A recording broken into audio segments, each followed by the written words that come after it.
Sementara itu, pemirsa, Bawaslu Muara Enim akan segera melakukan penertiban APK. Penertiban ini akan dilakukan secara humanis agar tidak menimbulkan gesekan di tengah masyarakat atau pihak partai yang bersangkutan.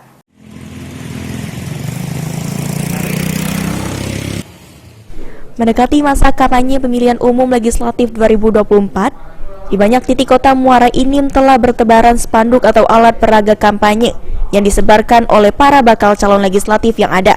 Padahal saat ini belum dilakukan masa kampanye untuk peserta pemilu. Saat ini masih dalam masa sosialisasi partai politik. Bagi spanduk dan APK yang menyalahi aturan, pihak Bawaslu Kabupaten Muara Enim akan segera melakukan penertiban bersama stakeholder yang ada.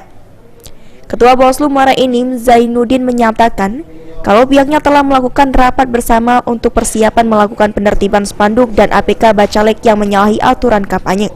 Namun sebelum itu, Bawaslu akan melakukan koordinasi dengan stakeholder seperti pihak kepolisian, Satpol PP, Kesbangpol, Disub, KPU, dan Kominfo.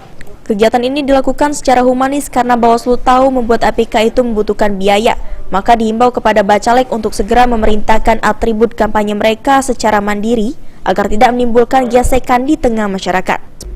Kami sudah mendapat surat instruksi dari Bawaslu Provinsi untuk segera melakukan penertiban. Dan sebelum melakukan penertiban, kami akan berkoordinasi dengan stakeholder terkait, dalam hal ini Pol PP, Disub, Kesbangpol, termasuk kawan-kawan KPU dan pihak kepolisian.